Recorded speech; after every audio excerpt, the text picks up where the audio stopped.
l'éducation au numérique, montrer comment...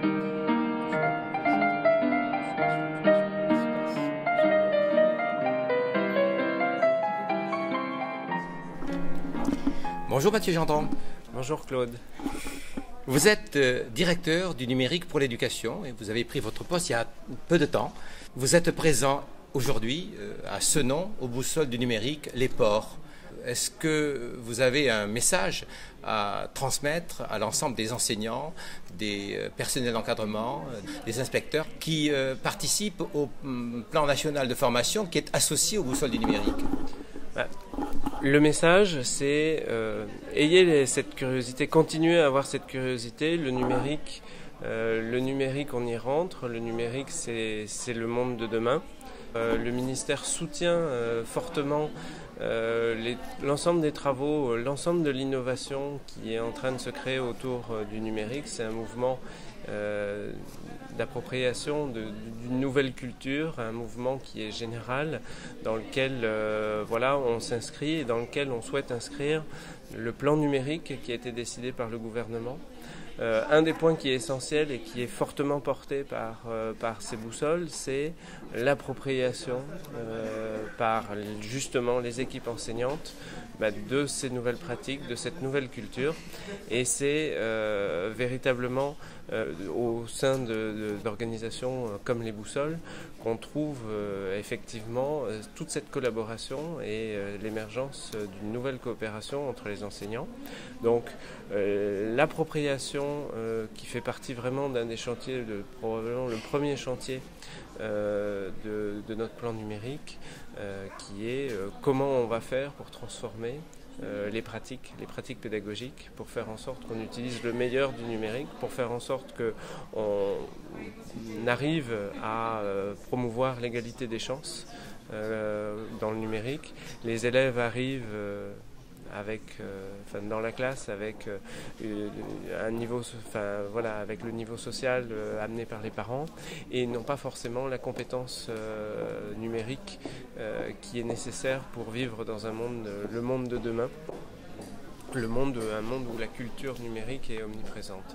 Donc le rôle de l'école, et c'était un peu la réflexion qu'on a eue pendant la première table ronde, le monde de l'école est là pour apprendre aux élèves à rentrer dans cette nouvelle culture numérique. Alors, Anaïs Théviot, qui est enseignante à Sciences Po Bordeaux, a appelé notre attention sur le fait que les inégalités hors ligne se retrouvaient également en ligne. L'école, de ce point de vue, a-t-elle un rôle particulier à jouer pour justement réduire ces deux types d'inégalités? Hors ligne, certes, mais également en ligne. On voit bien, elle le disait très bien, la fracture numérique s'est déplacée. On est passé de la fracture numérique qui était liée à l'équipement, etc., à une fracture sociétale sur l'appréhension de cette connaissance omniprésente dans le monde de l'Internet. Et la capacité qu'ont les familles à encadrer leurs enfants pour rentrer dans ce monde-là est très liée au milieu social dans lequel on vient. Et le rôle de l'école, c'est justement d'apporter des pratiques, des enseignements nouveaux, d'amener la culture numérique au sein des enseignements pour faire en sorte qu'on arrive à emmener l'ensemble des élèves dans une vraie structuration de l'information. L'information qui est omniprésente sur Internet, elle ne suffit pas en tant que telle à créer du savoir, à créer de la culture, à créer un socle solide. Et le rôle de l'école, c'est de transformer cette information omniprésente en savoir profond. Notre aspect du problème n'a pas véritablement été abordé, ou alors il a été effleuré. Toutes les spécialistes affirment que le numérique impacte le mode de gouvernance des organisations. Oui.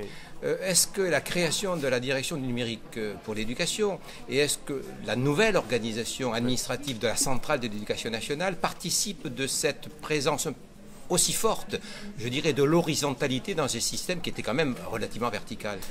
C'est effectivement intéressant, c'est une expérience extrêmement intéressante, cette création de la direction du numérique, puisqu'elle fait le grand écart entre le développement des usages pédagogiques dans les classes, là où effectivement c'est vrai, la réaction chimique.